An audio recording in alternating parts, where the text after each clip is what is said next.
¿Cómo le va? Bienvenidos a esta edición de Panorama. Mire, hoy vamos a tratar de focalizar la mirada en dos cuestiones. Una que tiene que ver con cuestiones políticas, terrenales, si se quiere, muy urgentes con esto de las elecciones y el panorama político que se nos avecina. Y por otro lado, con una situación que no es menos urgente, que tiene que ver muchísimo con lo que se ha desarrollado como debate en la provincia de Neuquén respecto de la juventud de su Código Procesal Penal, pero también, iba a decir dislates, pero no ese es el término, es los vaivenes que tiene la aplicación del Código y el debate que ha generado, la polémica que ha generado en Neuquén, sobre todo a partir de un par de casos puntuales. Uno de ellos ha sido la liberación de 3 personas que están siendo enjuiciadas por homicidio, por haberse cumplido el plazo que establece como máximo para prisión preventiva por el nuevo Código Procesal Penal. De este tema vamos a hablar con José Jerez, que es fiscal general de la provincia de Neuquén, es el fiscal general, es el titular del Ministerio Público Fiscal en la provincia de Neuquén, que tiene una posición ácida, crítica, inclusive hasta le diría de revisión en algunos aspectos que tienen que ver con el Código Procesal. El Código Procesal, para que hablemos el mismo idioma, es diferente en cada una de las provincias o tiene particularidades distintivas en cada una de las provincias. No es el Código Penal, ¿sí? Es el Código Procesal Penal. ¿Qué quiere decir esto? Que es la normativa de cómo llevar adelante todos los procesos penales en cada una de las jurisdicciones. El Código Penal, el que establece qué es delito y qué no es delito, es uno solo y es a nivel nacional. Y después cada provincia establece cómo administra el servicio de justicia. Ese servicio de justicia se rige por el Código Procesal. En Neuquén tiene 1 año y 2 meses de aprobado. Establece juicio por jurado, establece varias cosas. Hoy está en discusión ese tema. ¿Es necesario una revisión del mismo o es prematuro hablar ahora, a 1 año, a 14 meses de su puesta en funcionamiento, de una revisión de una norma tan reciente? Esas son algunas de las consultas que tenemos para trasladarle a José Jerez. El otro tema sobre el cual vamos a hablar ahora está vinculado a la política partidaria, tiene que ver con la visita que hizo hace algunos días atrás Mauricio Macri, que es un candidato presidencial por el PRO, a la provincia de Neuquén, juntamente con Horacio Quiroga, para fortalecer la imagen del actual intendente capitalino y precandidato a la gobernación en la provincia de Neuquén. Y tiene que ver con una visita que se hizo unos días previos, unos días antes, aquí a la región, por Federico Sturzenegger. Sturzenegger es un economista que ha sido presidente del Banco Ciudad, el Banco de la Ciudad Autónoma de Buenos Aires, que es candidato a diputado nacional. Viene de formación en economía, pero de carrera académica, inclusive cuando fue convocado por el equipo de Macri, él estaba desempeñándose como docente en Harvard, en la Universidad de Harvard, en Estados Unidos, y habló de varios temas, obviamente vinculados a la economía, y de eso vamos a extraer algunos fragmentos que nos parecen que pueden ser interesantes, atractivos, escuchables, analizables. Sí. Después de la pausa, ya volvemos. Hay un Neuquén que llega de todas partes, por sus ríos, por sus calles, por sus barrios y su gente. Hay un Neuquén que se hace juntando manos, una provincia de hermanos que busca lo que merece. Trabajo para su gente, futuro para sus hijos, dignidad para sus viejos y con todo el pueblo unido. Ahí va Ramón, caminando entre la gente. Ahí va Ramón, tirando adelante siempre. Ahí va Ramón, con el pueblo codo a codo. Ahí va Ramón, es uno más entre todos. Ahí va Ramón, caminando entre la gente. Ramón Rioseco, gobernador. Alberto Ciampini, vicegobernador. Valor para gobernar. Con el pueblo codo a codo. Farmacia Bancaria, 20 años pensando en toda la gente, todas las tarjetas, más de 60 obras sociales y 9 sucursales para estar cerca de 450.000 rionegrinos. Eso es pensar en la mejor atención, en la mejor calidad. Farmacia Bancaria, piensa en toda la gente.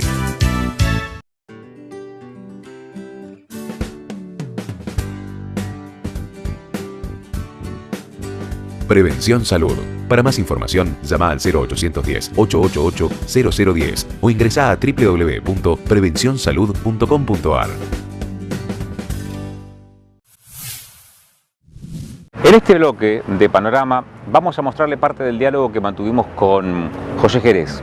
Es abogado, es fiscal general en la provincia de Neuquén. Hace unos días atrás se desató una terrible polémica, hoy sigue latente esa polémica respecto de la aplicación del Código Procesal Penal en la provincia.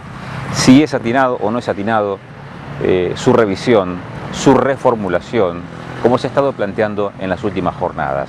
Esta es una de las consultas respecto de si amerita o no una revisión el Código Procesal.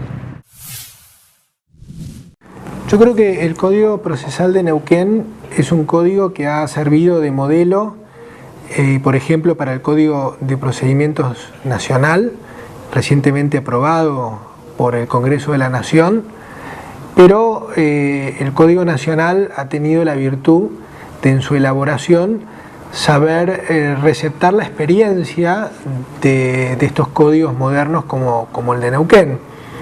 Nosotros hemos estado en el Senado de la Nación compartiendo con los senadores, con la Comisión de Reforma, algunas propuestas, teniendo en cuenta la experiencia desarrollada en Neuquén, propuestas que fueron recogidas en el nuevo texto del Código Procesal.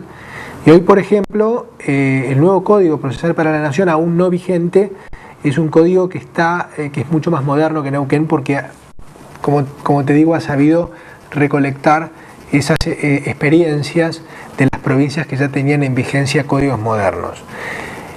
Lo que quiero significar con esto es que los códigos no nacen para permanecer a lo largo del tiempo. Esa es una concepción pétrea y antigua de lo que es un modelo, de un sistema que está concebido para ser un instrumento.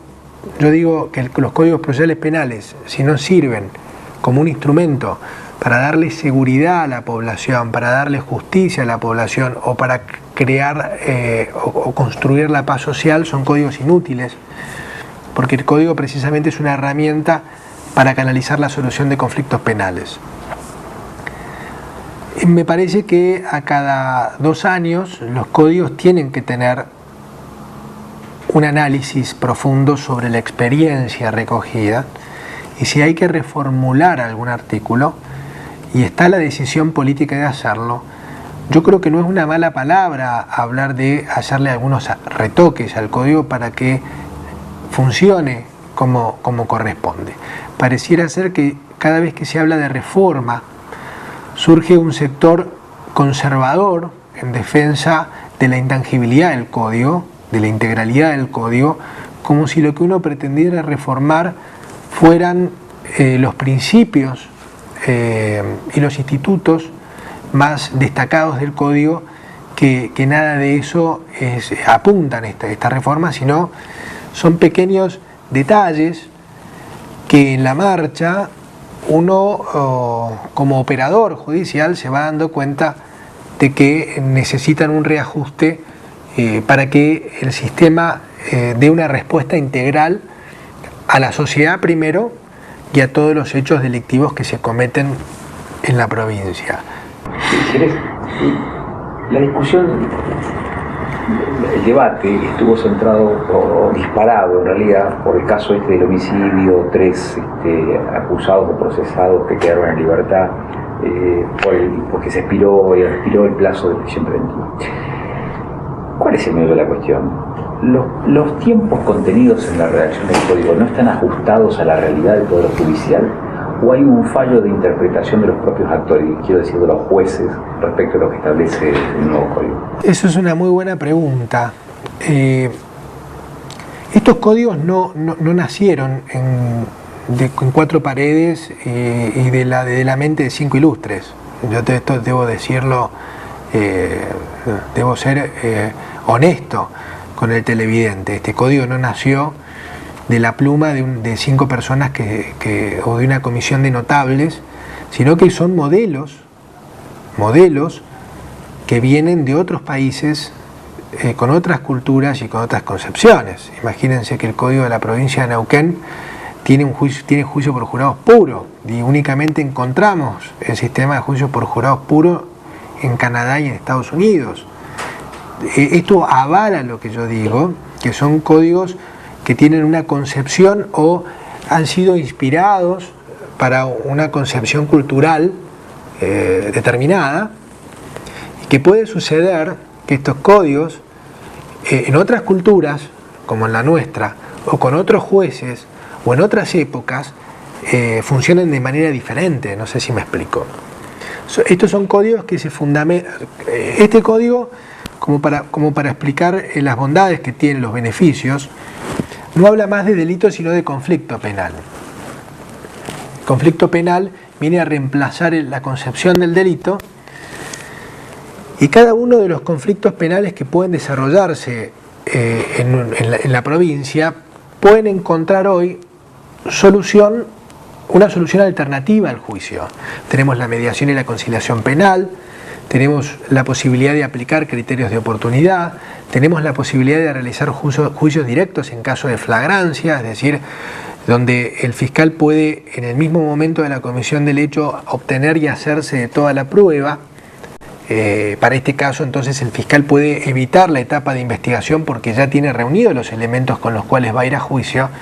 Está pensado el juicio directo, están pensados los acuerdos totales o parciales, cuando hay evidencias significativas que determinen la responsabilidad de una persona. Por eso esos acuerdos pueden serlo sobre el hecho, es decir, acordar sobre un hecho con el fiscal puede inclusive resultar beneficioso tanto para el imputado como para el victimario, porque se reconoce un hecho tal vez que puede calificarse de una manera diferente, y también puede imponerse una pena arreglándose con la defensa, y en esto siempre el Ministerio Público Fiscal, cuando de acuerdo se trata, va a tratar de responder y de alguna manera proteger a la sociedad.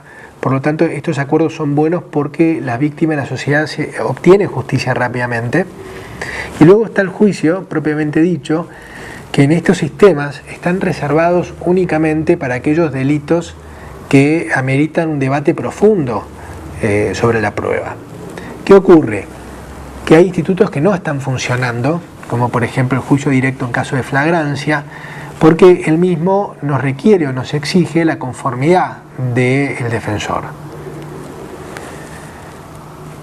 Al no darnos la conformidad, o hechos donde la prueba es contundente, y al no tener la conformidad, tienen que resolverse a través de un instituto, como por ejemplo el juicio oral y público, que está reservado para otra clase de hechos.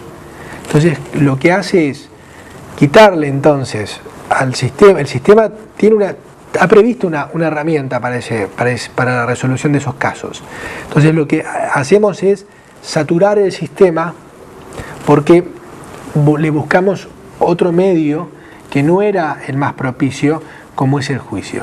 Entonces, no solo se produce una saturación del sistema de las audiencias, sino también eso conspira con los plazos, porque el fiscal en su diseño investigativo ya tiene prevista esa herramienta para resolver el caso. Si lo sacamos de allí, lo estamos obligando a tener que preparar un juicio que tal vez por un delito menor tenga que poner el mismo énfasis que si se tratara de un delito mayor. Entonces vemos cómo también la actividad de la defensa, por ejemplo en estos dos casos, actividad válida porque está prevista en el código, vemos cómo la actividad de la defensa puede llegar a dilatar de manera considerable los plazos. Nosotros en uno de los casos que estamos analizando para llevar, digamos, al Tribunal Superior de Justicia cuando fije la audiencia donde se discuta la interpretación del artículo 119, que es la aplicación del año de prisión, del cese de la prisión preventiva a personas, es el cese de la prisión preventiva al año de privado de la libertad. Nosotros estamos sosteniendo que ese artículo no se aplica a los condenados, sino que se aplica a la persona que aún no ha recibido una sentencia o un veredicto de culpabilidad en el caso de juicios por jurados. Pero vamos a demostrar en uno de los casos que la tarea de la defensa ha insumido 9 meses en lo que es realización de audiencias y en lo que es resolución del caso. Entonces vemos que el plazo de un año puede resultar dilatado en 9 meses por la tarea de la defensa. Y esa tarea, que es válida porque los defensores lo hacen defendiendo a sus imputados, no se le puede achacar, digamos, ni a la Fiscalía ni a la propia justicia, sino que están ejerciendo un derecho, pero tampoco podemos de alguna manera premiar a los condenados con la libertad, cuando es propiamente la tarea de la defensa la que hace que los plazos se estiren y se alarguen. Y cuando hablo de cultura, volviendo a tu palabra, a tu pregunta, este sistema está concebido para culturas donde el abogado, defensor, conoce qué es la prueba cuál es la prueba que tiene, conoce cuáles son las chances reales de poder o no ganar el caso, pero además existe una cultura donde el abogado se permite transmitir los riesgos que puede enfrentar una persona si se va a un juicio oral y público. Y se termina de alguna forma o haciendo un juicio directo o realizándose un acuerdo. No impugnando absolutamente todas las decisiones, aunque sean inimpugnables. Hemos tenido casos donde los tribunales superiores, ha llegado al Tribunal Superior una incidencia que ha dicho, pero señor defensor, esto es inimpugnable lo que usted ha impugnado. Pero bueno, esa impugnación ha insumido varios días de resolución y de fijación de audiencias, porque cada incidente que se plantea en el marco de un proceso genera la necesidad de establecer una audiencia. Por eso vemos cómo, de alguna manera, este sistema, que es muy bueno el código, no está funcionando como debería funcionar. Por lo tanto, creo que después de 1 año y 2 meses de vigencia, estamos en condiciones de permitirnos hacer un balance primero y luego hacer una discusión para poder lograr una modificación y un reajuste de ese código a la cultura.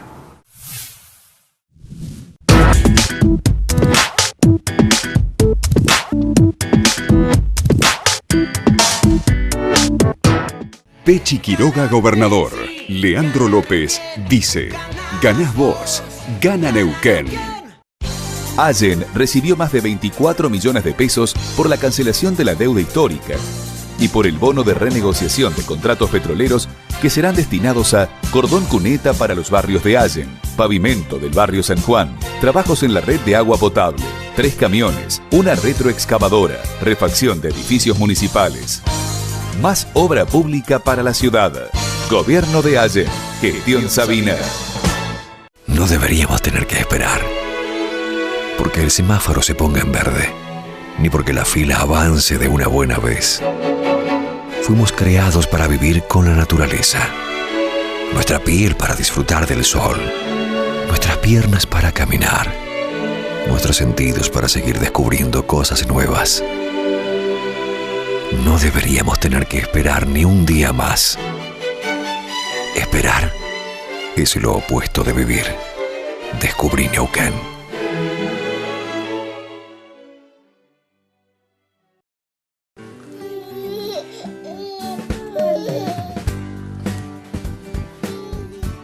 Prevención Salud. Para más información, comunícate con tu productor asesor. Llama al 0810-888-0010 o ingresa a www.prevencionsalud.com.ar. Seguimos hablando, seguimos mostrándoles parte del diálogo con el fiscal general en la provincia de Neuquén. José Jerez se refirió a este tema porque tiene, claro, varias aristas, varios puntos en discusión hoy por hoy o en debate. Entre ellos, saber si lo que está en crisis hoy por hoy es la norma en sí, es el instrumento jurídico, ese es este código, o lo que está en crisis son los actores del Poder Judicial que frente a una misma herramienta pueden tener no solamente criterios no unívocos, sino criterios contrapuestos sobre la aplicación de esa norma. Se ha cambiado de un sistema inquisitivo, para que se entienda, el sistema inquisitivo es aquel donde el rol preponderante lo cumplía el juez, donde el juez llevaba adelante la investigación de los hechos delictivos, y el fiscal tenía una participación secundaria que se limitaba a hacer una acusación formal en el momento crítico de la investigación judicial y de sostener la misma en juicio. Pero quien llevaba adelante el rol protagónico del proceso inquisitivo era el juez inquisidor. Pero además no solo el juez llevaba adelante el rol protagónico en el proceso, sino que además el juez desarrollaba tareas administrativas. Las audiencias las fijaba el juez, los tiempos, porque no existían tiempos ni plazos, también los establecía el juez. Este código lo que vino a hacer es cambiar ese esquema y producir un cambio significativo en la forma de hacer justicia, porque el papel preponderante o el rol preponderante ya no lo cumplen más los jueces, sino que lo pasan a cumplir los fiscales. Por eso se habla de código inquisitivo y de código acusador, de sistema inquisitivo y de sistema acusador. El sistema acusador o el sistema acusatorio es aquel que se asienta sobre la figura del fiscal, pero además trata de delimitar el ejercicio de la función judicial del ejercicio de la función de investigación, a los efectos de darle mayor garantía al imputado y a las víctimas. Nosotros hemos reemplazado un modelo con una cultura inquisitiva, tremendamente inquisitiva. La Nación lo ha hecho, todavía no lo ha hecho, tienen un código, pero no lo ha hecho. Río Negro, por ejemplo, todavía no está reemplazado, no han reemplazado el código, pero nuestros jueces, nuestros fiscales se han formado en esa cultura inquisidora, y realmente lo que estamos viendo al año y 2 meses es tal vez yo no quiero hablar de pelea ni lucha, porque me parece que eso nos remite a la violencia, pero sí hay una discusión en torno a los espacios que cada uno quiere ocupar en este nuevo sistema y en este nuevo modelo.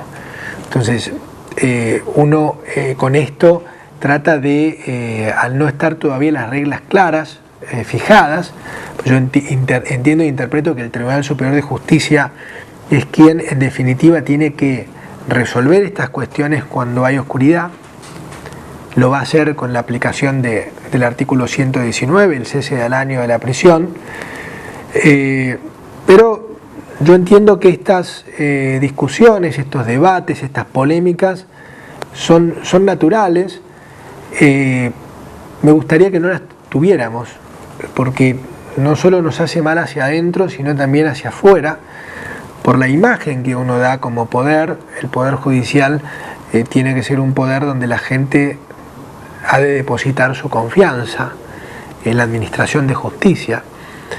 Entonces, cuando ve que hay polémica no solo entre jueces y fiscales, sino entre jueces entre sí, porque ha sucedido que con la interpretación del artículo 119 hay un grupo numeroso de jueces que ha tomado una postura en contra del Tribunal de Impugnación, y eso el ciudadano lo ve, porque, Agustín, si hay algo que este código tiene, es que hoy podemos estar hablando de esto porque se conoce. Hay un principio del Código Procesal Penal que es el principio de la publicidad. El sistema republicano impone la publicidad de los actos de gobierno, de sus propios actos, a los efectos de dar transparencia a la actividad estatal. En el sistema inquisitivo, la publicidad no era una virtud para el Poder Judicial, sino que todo lo contrario, se imponía el secreto. El expediente era público solamente para las partes. Los jueces hablaban a través de sus sentencias, que pocas veces se conocían porque no se publicaban en espacios web, ni el juez las daba a conocer. De pasar a ser un poder secreto, digamos de resoluciones secretas, pasa a ser un poder público, donde vos, si querés, o cualquier ciudadano, un día sábado o un domingo, pueden ir a compartir una audiencia de control de detención, y se ve que la justicia de Neuquén trabaja los sábados y los domingos, porque los controles de detención tienen que hacerse las 24 horas. Y las resoluciones que se adoptan en esas audiencias pueden ser escuchadas y vistas de manera directa por el ciudadano común. Por eso hoy discutimos tanto acerca de estos temas. Antes no se discutían porque no se conocían. Y el ciudadano sabe no solo lo que se resolvió en tal o cual caso, sino que además sabe los nombres de los jueces y el nombre de los fiscales que intervinieron. Y eso es muy importante en una vida en democracia. En el sistema inquisitivo preponderaba el principio de la averiguación de la verdad real. Porque todas las actividades procesales las dirigía el juez sobre la base del principio de oficiosidad. El juez las hacía de oficio. O sea, el juez investigaba de oficio. El juez allanaba de oficio. El juez tomaba indagatorias de oficio. Es decir, por propia voluntad, digamos, sin que las partes lo sugirieran. Hoy este código lo que hace es sacarle al juez absolutamente cualquier tipo de función que tenga que ver con la investigación. O sea, le prohíbe al juez expresamente desarrollar tareas no solo de investigación, sino realizarlas de oficio. Entonces lo que decís vos es muy bueno, porque eso impone a las partes lo que se llama, mal llamado igualdad de armas, porque también remite a la violencia, si no yo digo igualdad de oportunidades, donde los planteos de las partes son resueltos por un juez imparcial, precisamente, que los escucha. Pero además, hoy con este nuevo procedimiento no hablamos más del juez de la causa, sino del juez de la audiencia, porque es posible que un caso que tenga 10 o 12 audiencias a lo largo de su devenir, es probable que no hayan intervenido todos jueces diferentes, pero lo que hace, lo bueno de eso, es que las partes tienen que dar a conocer cuáles son sus argumentos y convencer al juez que tienen razón.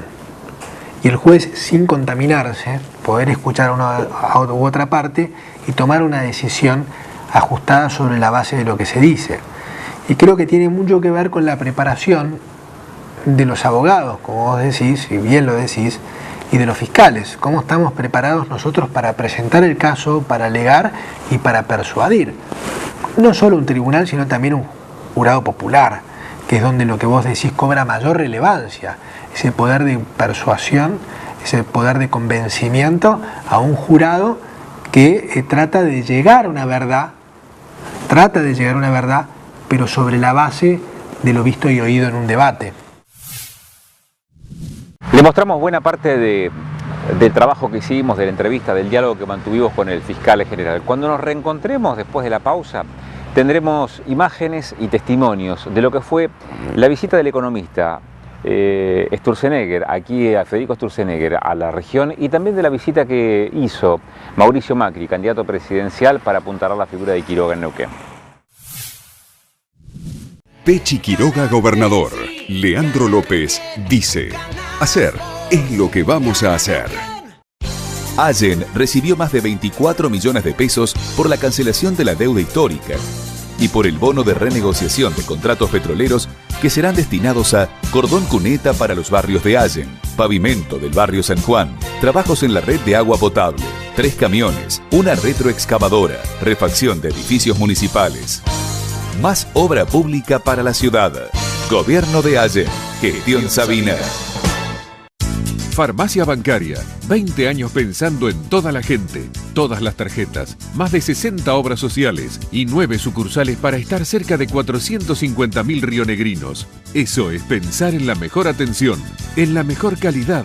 Farmacia Bancaria. Piensa en toda la gente.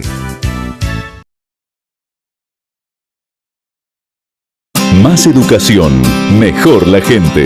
Ya ingresa en el último año de cursado la Tecnicatura en Yacimientos Hidrocarburíferos No Convencionales, financiada por la Gestión Río Seco, mediante un convenio con la Universidad Tecnológica Nacional. Puedo ver a través de tus ojos. Gestión Río Seco. Gestión para el desarrollo.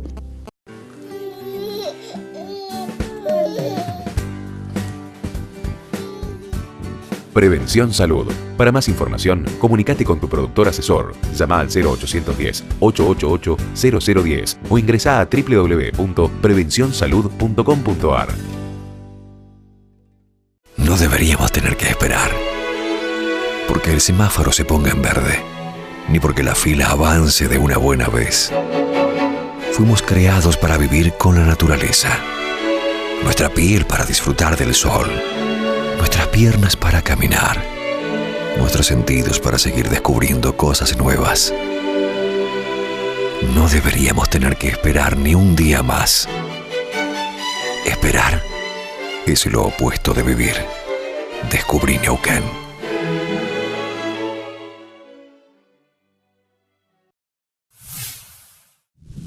Hace aproximadamente unos 10 días, 12, 14 días atrás, estuvo en la región Federico Sturzenegger. ¿Sturzenegger quién es? Es un economista, es un dirigente del PRO, ha sido presidente del Banco Ciudad, de la Ciudad Autónoma de Buenos Aires, hoy es candidato a diputado nacional, ha sido docente en Harvard, estuvo aquí en la región y habló de varios temas.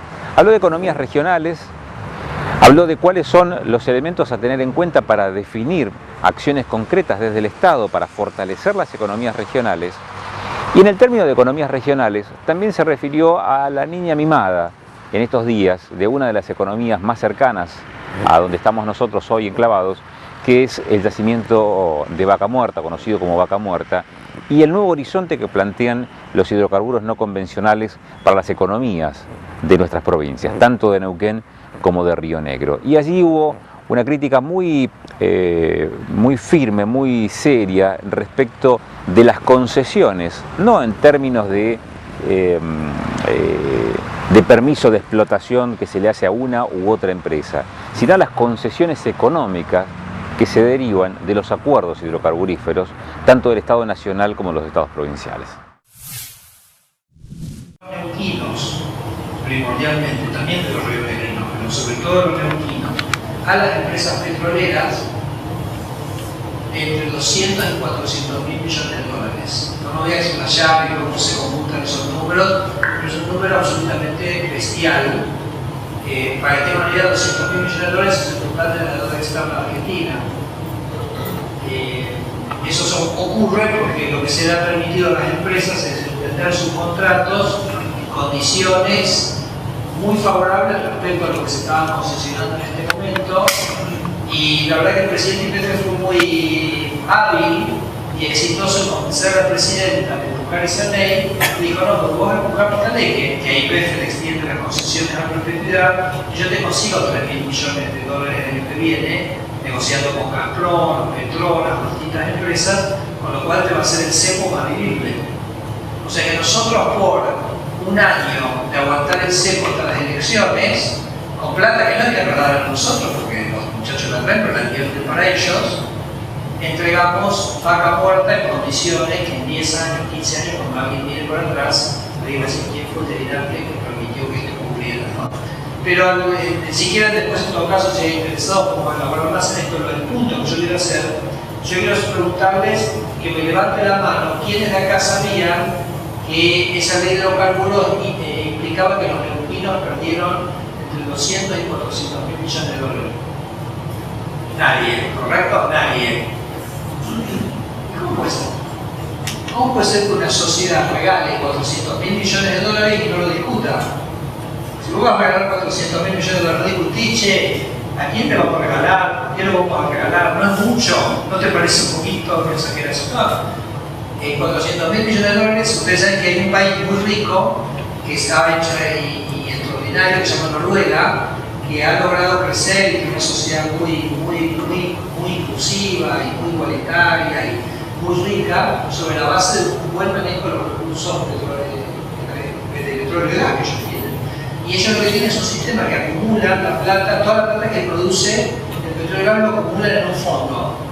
Y después de ese fondo, lo que sacan, o sea, la plata que entra ahí no puede salir más. Entonces, por ejemplo, si la plata te da un retorno del 5% y la inflación es 2%, vos te puedes llevar el 3%.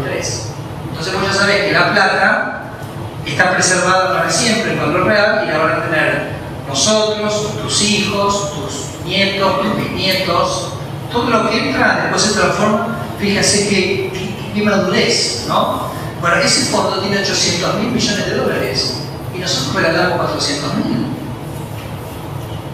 Ahora, ¿cómo es que la sociedad no lo discutió? Ese es el punto. Entonces eso es una señal de cuánto ha avanzado el kirchnerismo en el control de los medios. O sea, no puede ser que no haya un solo periodista en Neuquén, en Río Negro, en Chubut, que diga, yo salgo la bandera, mi país se está regalando 400.000 millones de dólares, yo salgo a defender esto. No. ¿Por qué? Porque hay tantos mecanismos por los cuales el Estado le da plata a los periodistas, que si voy en contra del sistema, quedo fuera.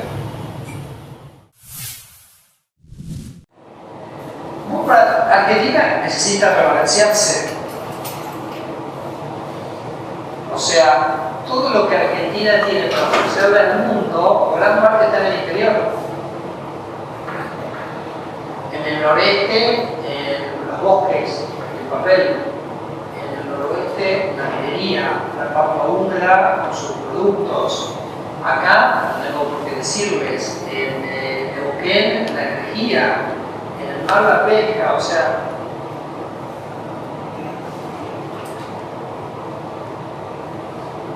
Entonces necesitamos 4 cosas para desarrollar plenamente las economías nacionales. 4 factores, que son lo que yo digo, los 4 factores que definen la competitividad, la capacidad de producir. Una es el tipo de cambio, otra es la presión impositiva, otra es el costo del capital y la cuarta es los costos de la logística. Sería como, o sea, uno tiene que trabajar sobre esas 4 cosas. Además hay que trabajar sobre esas 4 cosas porque, por ejemplo, yo voy a Neuquén y en Neuquén necesitamos 20.000 millones de dólares de inversión en energía. Entonces ahí lo que te van a decir a los neuquinos, mira, acá lo más importante es que trabajes en costo de capital. Si ves que se financia al 9%, olvídate, toda la renta petrolera termina financiando ese 9% de ganancia de lo que le prestaron la IPF. No hay manera.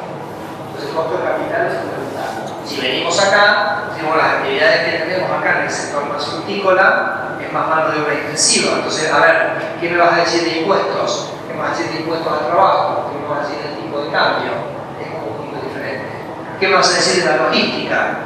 ¿Cómo llego al puerto y qué costos tengo? Estaba el otro día en el Puerto Madryn, dicen que el puerto del Puerto Madryn es tan caro que los productores de lana de Chubut mandan la lana a Buenos Aires.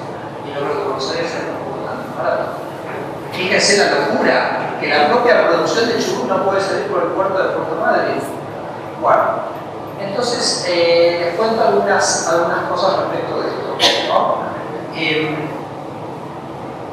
Respecto a lo que es política comercial, Mauricio ya ha definido que Argentina tiene un tipo de cambio único y probablemente suba un poco el valor del dólar en el arranque.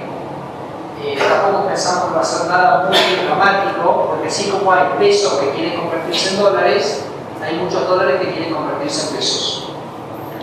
Y están esperando, la gente dice, voy a cambiar los dólares a pesos, con 50, como veo que hay un paralelo a 12. Entonces, ¿qué va a prevalecer? ¿Los dólares que se quieren pasar a pesos o los pesos que se quieren pasar a dólares?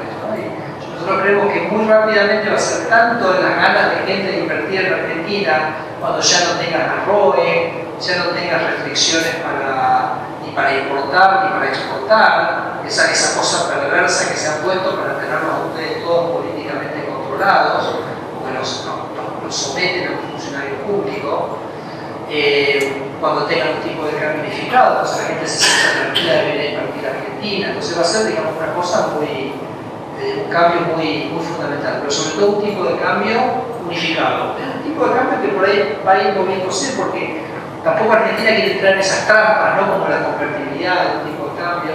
Hay momentos que baja la productividad, baja el precio de los productos, el tipo de cambio se tiene que mover para arriba para compensar, para justamente mantener la competitividad. Entonces, pero lo que sí es cierto es algo razonable, y Mauricio nos ha dicho, tenemos que aprender del pasado, no podemos permitir que 4 niatos de Wall Street que quieren invertir 1.000 millones en Argentina apunten el tipo de cambio y nos afecten la competitividad de todo el sector productivo. La visita de Sturzenegger se dio unos días antes, una semana antes, de la visita de Mauricio Macri, candidato presidencial del PRO, acompañando, apuntalando la figura de Quiroga en la provincia de Neuquén como candidato a gobernador por Nuevo Compromiso Neuquino, con el respaldo de algunas otras fuerzas políticas de acción aquí en la región y particularmente en la provincia de Neuquén. Pero bueno, la oportunidad también fue propicia para hablar de varios temas vinculados a la agenda nacional, a la agenda política nacional, en un momento en que el radicalismo todavía no había definido su alineamiento junto con el PRO a nivel nacional y competir en las PASO con Macri. Esto fue previo a la convención de Gualeguaychú. Pero veamos parte de esos testimonios en esta conferencia de prensa, en este diálogo con los periodistas de la región, de los dirigentes Horacio Quiroga y Mauricio Macri. En el siglo XXI lo que queremos es gobiernos que nos resuelvan los problemas, gobiernos que nos escuchan, gobiernos que dialoguen, que rindan cuentas de lo que hacen. Y eso es lo que hemos hecho en la Ciudad de Buenos Aires. La computadora en primer grado para todos los alumnos, el inglés en primer grado, las materias de robótica, programación, emprendedorismo, diseño creativo, impresoras 3D para los pibes de las escuelas públicas. Eso de qué es, izquierda, derecha, de arriba, de abajo, el metrobús, ¿de qué es? La verdad, nosotros lo que hacemos es construir soluciones concretas para que la gente viva mejor. Acá ha habido una enorme vocación por discutir la ideología de los distintos gobiernos. La ideología más potente que hay es poner el Estado al servicio de la gente, que el Estado resuelva los problemas de la gente, que el que gobierna rinda cuentas. Eso es lo que vale, y gane quien gane a partir de diciembre. Lo que hay que entender, insisto, que el Estado no puede estar al servicio de los intereses de la política, tiene que estar al servicio del ciudadano común. Y el gobernante tiene que recibir los impuestos e invertirlos de la mejor manera para que la gente viva mejor. Y todos deberíamos llevar una camiseta que diga eso. Los argentinos podemos vivir mejor. Nosotros creemos que en la provincia de Neuquén debíamos encontrar denominadores comunes para construir también el futuro, con particularidades distintas a la de Nación. Pero eso no implica de que yo, en mi carácter de candidato a gobernador y de ciudadano de la provincia de Neuquén, tenga la obligación de expresarme en favor de todos. Es decir, para mí la Argentina necesita un presidente como Mauricio Macri. Entonces, si esto implica que el apoyo de masa sea condicionarme, me parece que lo único que estamos haciendo es cambiando figuritas. Y yo en el cambio de figuritas no me voy a aprender. Yo creo en un proyecto de país, en la construcción de un futuro, y esto decididamente lo representa Mauricio Macri.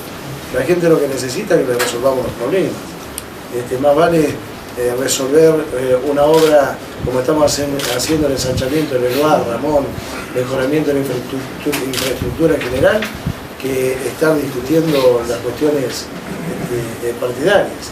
Yo lo que siento es que cada vez hay más gente y se advierte con mucha nitidez la voluntad de cambio y la construcción de futuro. Y en realidad construir un futuro sobre la base de 53 años de historia, donde se prometió mucho y se hizo poco, es medio complicado, sería una contradicción bastante flagrante dentro del pensamiento y del esquema de la voluntad de los ciudadanos, ¿no? Los subsidios van a seguir porque claramente hay gente que lo necesita. El desafío de todos es generar condiciones para que haya más inversión en los subsidios técnicos y en el subsidio de las personas, que esas personas accedan a un trabajo, ¿no? Porque el subsidio, cuando lo definió Duhalde en su gobierno, fue en función de una crisis. Pero lo único que quiere es lograr que la gente vuelva de ese lugar, reincorporándose a la sociedad, teniendo una ocupación propia, un proyecto propio, en línea de levantarse todas las mañanas y sentirse útil, sentirse que alguien lo necesita. Este es el desafío que tenemos que asumir como políticos, no ver la garantía de que le vamos a ir pagando el subsidio. El subsidio lo vamos a pagar, pero acá el desafío nuestro, que creo que compartimos con el Pechi, es que en Neuquén se generen cientos de miles de puestos de trabajo y un montón de esa gente que hoy depende exclusivamente de un subsidio pueda depender de su propio trabajo y de su propio aporte. De la misma manera, vos lo dijiste, y además lo bueno es que el Pechi y Marcelo piensan exactamente lo mismo. Acá pasa por una educación pública de calidad, en línea con lo que hemos hecho, que comentaba tu colega, mejorar la educación pública es clave, y es clave mejorar la dignidad y la calidad de las fuerzas de seguridad. Lo que hicimos con la metropolitana es una demostración de que se puede. Hay que recuperar una policía con mística, con tecnología, con capacitación, y tenemos que trabajar para que los jueces entiendan que tienen que defendernos a aquellos que cumplimos con la ley. No puede ser que estén siempre pensando en cómo soltar al que delinquió, soltar al que me robó, el que me pegó, el que me haya hecho lo que me haya hecho, en vez de pensar cómo proteger al vecino que cumple, que vive dentro de la ley, que es una persona de bien, de trabajo, que somos la enorme mayoría, por supuesto, los argentinos. Me siento un hincha con participación y con deseo de que Mauricio sea el futuro presidente de los argentinos.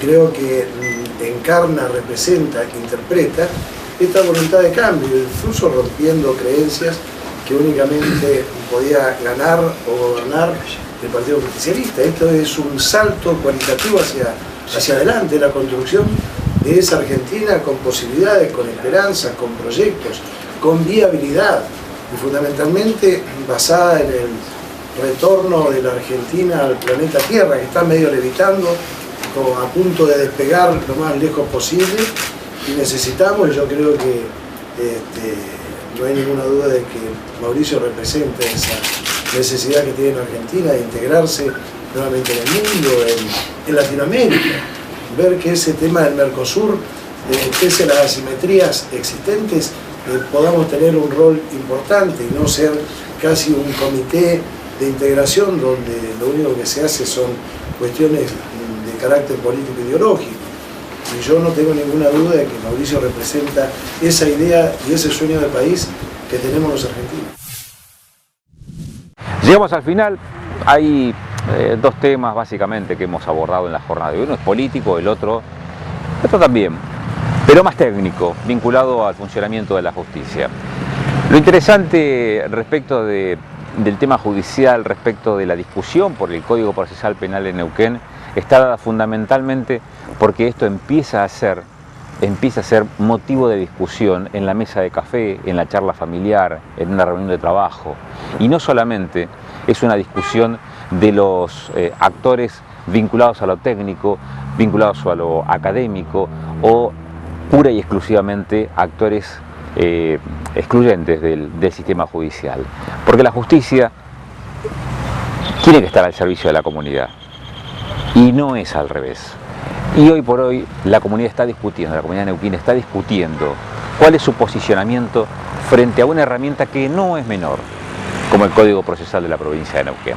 Claro que está que la discusión no está zanjada, no está cerrada y todavía falta algún camino para recorrer.